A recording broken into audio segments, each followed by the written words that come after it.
Hello friends, आपके अपने YouTube channel में सभी का स्वागत है। तो आज आपकी जो क्लास होगी वो क्लास होगी आपकी सीडीपी की बाल विकास की, जिसमें भी बाल विकास पूछा जाना है सभी के लिए हेल्पफुल होगी। चाहे आपका सी टेट का एग्जाम हो, यूपी टेट का हो, एनी अदर कोई भी स्टेट टेट का एग्जाम हो जिसमें बाल विकास पूछा जाना है, टीचिंग का कोई भी एग्जाम हो, सभी के लिए हेल्पफुल रहेगी।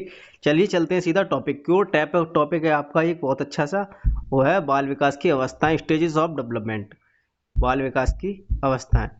तो इसमें एक है, सबसे पहली जो अवस्था होती है वो प्रसव पूर्व, प्री नेटल स्टेज जिसको कहा जाता है। 9 महीने से 228 दिन के बीच की अवस्था होती है। यह अवस्था माता के गर्भाधान कंसेप्टेशन से शुरू होती है। ये अवस्था शिशुअवस्था, इन्फेंसी स्टेज, जन्म से 5 वर्ष की अवस्था होती है। इसको क्या कहते हैं? इन्फेंसी स्टेज, जन्म से 5 वर्ष की अवस्था। इस अवस्था में शिशु पूर्ण रूप से माता पिता पर निर्भर रहता है। उसका व्यवहार मूल प्रवृत्ति पर आधारित होता है। इस अवस्था में जिज्ञासा, क्यूरियोसिटी ज़्यादा होती है। इस अवस्था में आत्म प्रेम की भावना, feeling of love, self love होती है। यानी स्वयं बच्चा खुद से ज़्यादा प्रेम करता है, खुद से प्रेम करता है। इसे खिलौने की आयु यानी टॉय एज कहा जाता है। टॉय एज किस अवस्था को कहा जाता है? शिशुअवस्था को कहा जाता है। ये अवस्था का समय क्या होता है? जन्म से 5 वर्ष की अवस्था होती है ये, ठीक है। इसमें बच्चा अनकोड इमिटेशन के माध्यम से सीखता है, यानी जैसा आप करेंगे वैसा ही सीखेगा बच्चा, यानी देखकर सीखता है। तार्किक चिंतन की अवस्था इसको कहा जाता है। अगली है अवस्था आपकी बाल्यावस्था। बाल्यावस्था इसको कहते हैं चाइल्डहुड। चाइल्डहुड स्टेज 6 से 12 वर्ष की अवस्था होती है। इसे तार्किक चिंतन या लॉजिकल थिंकिंग की अवस्था कहा जाता है। अगली है आपकी जो है कि वो है, इसे आरंभिक स्कूल की एज कहा जाता है। इसे गंदी अवस्था भी कहा जाता है। इसे स्फूर्ति की अवस्था या स्मार्ट एज भी कहा जाता है। इसे खेलों की अवस्था, गेम स्टेज कहा जाता है, ठीक है।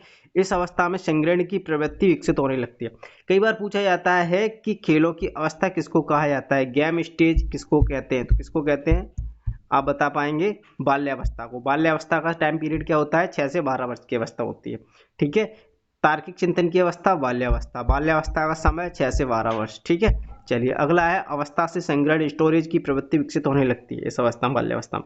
इसे टोली समूह गैंग की अवस्था कहा जाता है, 6 से 12 वर्ष की अवस्था को। जीवन का अनोखा काल, यूनिक पीरियड किसको कहा जाते हैं? बाल्यावस्था को, 6 से 12 वर्ष की अवस्था। अगली आपकी किशोरावस्था, ठीक है।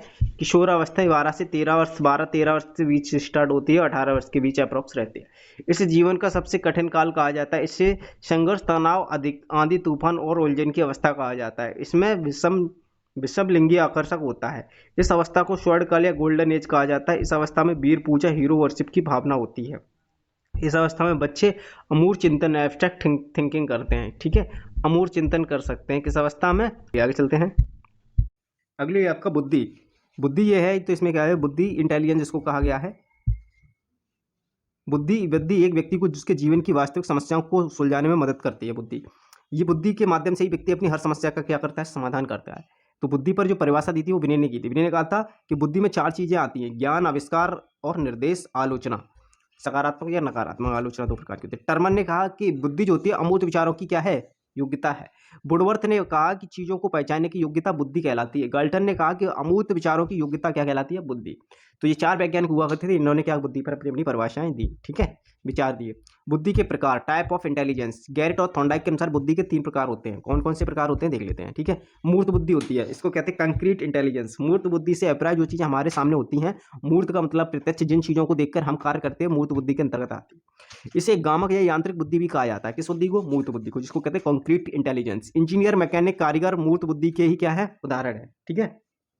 चलिए अमूर्त बुद्धि की बात करते हैं, तो एब्स्ट्रैक्ट थिंकिंग जिसको कहते हैं, एब्स्ट्रैक्ट इंटेलिजेंस, जो बुद्धि हमें दिखाई नहीं देती, जो भावनाओं और विचारों से संबंधित होती है। इसमें किताबी ज्ञान होता है, कवि जैसे डॉक्टर हो गए, चित्रकार हो गए, अमूर्त बुद्धि के क्या है?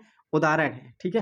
सामाजिक बुद्धि की बात करें, सोशल इंटेलिजेंस, जो समाज सेवी होते हैं, समाज के लिए कार्य करते हैं, सामाजिक बुद्धि में आते हैं। नेता जो किस में आते हैं? सोशल इंटेलिजेंस में, सामाजिक बुद्धि इनके अंदर डेवलप होती है। व्यवसायी, समाज सेवी, अध्यापक आदि सामाजिक बुद्धि के क्या है? उदाहरण है। टीचर किस में आता है? सामाजिक बुद्धि में, सोशल इंटेलिजेंस टीचिंग टीचर के अंदर होती है, ठीक है।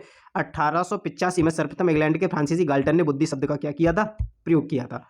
1890 में, कब? 1890 में कैटल ने पेंसिल्वेनिया विश्वविद्यालय में मेंटल टेस्ट एवं मैनेजमेंट, मानसिक परीक्षण एवं मापन नामक पुस्तक का क्या किया? प्रकाशन किया।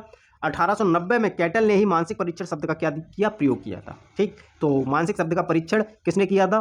ये किया था कैटल ने, ठीक है। सर्वप्रथम फ्रांसीसी गाल्टन ने बुद्धि शब्द का प्रयोग किया था। सबसे पहले बुद्धि शब्द का प्रयोग किसने किया था? फ्रांसीसी गाल्टन ने, याद रखने की, ठीक है। और मानसिक परीक्षण शब्द का जो प्रयोग, आईक्यू का जो मानसिक शब्द का परीक्षण का प्रयोग जो किया था, वो किसने किया था? कैटल ने किया था। ठीक। 1905 में सबसे पहला बुद्धि परीक्षण किसने किया था? सबसे पहला बुद्धि परीक्षण किया था वो विनय साइमन ने किया था। तो ये अलग अलग तरीके से याद रखेंगे किस प्रकार से कि सबसे पहला बुद्धि परीक्षण किसने किया? तो विनय साइमन ने किया था। किसने किया था? विनय साइमन ने। मानसिक शब्द का परीक्षण मानसिक परीक्षण शब्द का प्रयोग किया था किसने? कैटल ने। कब? 1890 में।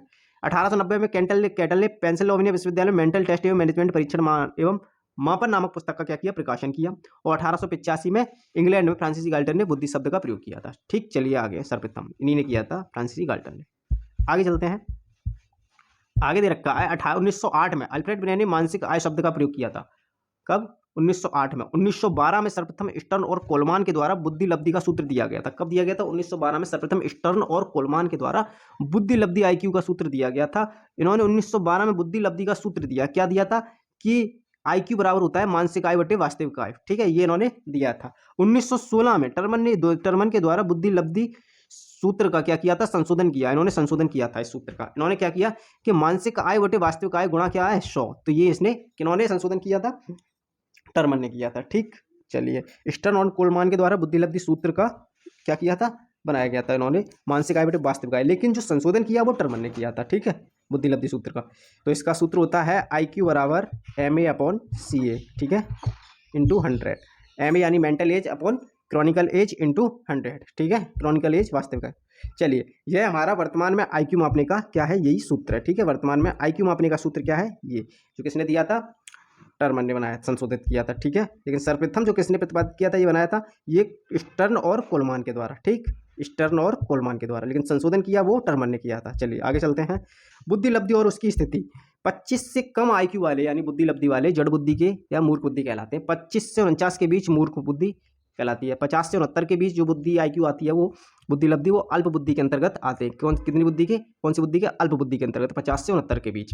अब बात करते हैं 70 से 79 के बीच। 70 से 79 के बीच क्षीण बुद्धि, 80 से 89 की मंद बुद्धि, 90 से 99 के बीच निम्न सामान्य बुद्धि, 100 से 110 के बीच उच्च सामान्य बुद्धि, 110 से 119 के प्रखर श्रेष्ठ बुद्धि, 120 से 129 के बीच उत्कृष्ट बुद्धि और 130 से 39 के बीच अति उत्कृष्ट बुद्धि, 140 से अधिक प्रतिभाशाली मेधावी बुद्धि के अंतर्गत आते हैं। तो मेधावी बुद्धि लब्धि वाले जो स्टूडेंट होते हैं वो कितने IQ के बीच आते हैं? 140 के। ठीक है, बेसल वर्ष किस कहते हैं? जिस अधिकतम आयु स्तर के प्रश्नों को बालक हल कर देता है उसे क्या कहते हैं? बेसल वर्ष कहते हैं। क्या कहते हैं? बेसल वर्ष। आगे देख लेते हैं। आगे टर्मिनल वर्ष, जिस आयु स्तर के प्रश्नों को बालक हल नहीं कर पाता वह टर्मिनल वर्ष कहलाता है। क्या कहलाता है? टर्मिनल वर्ष कहलाता है। बुद्धि के सिद्धांत, थ्योरी ऑफ इंटेलिजेंस। एक कारक का सिद्धांत, यूनिफैक्टर थ्योरी। एक कारक सिद्धांत का प्रतिपादन जो किया था बिने ने किया। इन्होंने बताया सभी व्यक्तियों में एक ही प्रकार की बुद्धि होती है जो सभी कार्यों में कार्य करती है। ठीक है, द्विकारक सिद्धांत, टू फैक्टर थ्योरी का सिद्धांत दिया था। इस कारक को स्पीयरमैन के द्वारा दिया गया था। द्विकारक सिद्धांत जो दिया था वो स्पीयरमैन के द्वारा दिया गया था। उन्होंने बताया कि बुद्धि दो तत्वों से मिलकर बनी होती है, सामान्य बुद्धि और विशिष्ट बुद्धि। जिसको सामान्य बुद्धि को कहते हैं जनरल फैक्टर एबिलिटी, यानी जी फैक्टर जनरल एबिलिटी। हर व्यक्ति में सामान्य बुद्धि जन्मजात होती है और यह हर किसी में अलग अलग होती है। विशिष्ट बुद्धि को कहते हैं एस फैक्टर स्पेसिबिलिटी। ठीक है, एस फैक्टर, यह दूसरों से अर्जित करने वाली बुद्धि होती है, विशिष्ट तत्व। ठीक है, अगला है आपका त्रिकारक सिद्धांत। त्रिकारक, थ्री फैक्टर थ्योरी। इस सिद्धांत का प्रतिपादन स्पीयरमैन के द्वारा किया गया। स्पीयरमैन ने बताया कि सामान्य तत्व एवं विशेष तत्व के अलावा तीसरा तत्व समूह तत्व भी होता है। समूह तत्व, सामान्य तत्व, विशिष्ट तत्व मिश्रण होता है। इसका अपना क्या होता है? स्वतंत्र अस्तित्व नहीं होता। बहुकारक सिद्धांत की बात करें, मल्टी फैक्टर थ्योरी। इस सिद्धांत का प्रतिपादन थार्डाइक ने किया था। इस सिद्धांत के अनुसार बुद्धि कई तत्वों के समूह, उनके अनुसार सामान्य बुद्धि नामक कोई चीज नहीं होती। बुद्धि में कई स्वतंत्र योग्यताएं होती हैं जो विभिन्न कार्य करती हैं। अगला आप सिद्धांत दिया था वो, उसको नाम दिया गया समूह तत्व कारक सिद्धांत, जिसको कहते हैं ग्रुप फैक्टर थ्योरी। इस सिद्धांत का जो प्रतिपादन किया था वो थर्स्टन ने किया था। ठीक है, इस सिद्धांत के अनुसार बुद्धि कई प्रकार की योग्यताओं का क्या है? मिश्रण है, जो विभिन्न समूह में क्या पाई जाती है। बुद्धि 7 मानसिक योग्यताओं से मिलकर बनी होती है। ठीक है, प्राथमिक समझ जिसको कहते हैं कॉम्प्रिहेंशन, प्राइमरी कॉम्प्रिहेंशन। अगला है आपका सांख्यिकी योग्यता। अगला है प्रत्यक्षीकरण गति, स्थानिक संबंधी योग्यता। अगली है तर्क शक्ति करना और शब्द प्रवाह, स्मृति, मेमोरी। ठीक है, तो ये सिद्धांत दिया था। आज के लिए इतना ही, मिलते हैं नेक्स्ट वीडियो में नेक्स्ट टॉपिक के साथ। Thanks for watching, bye bye.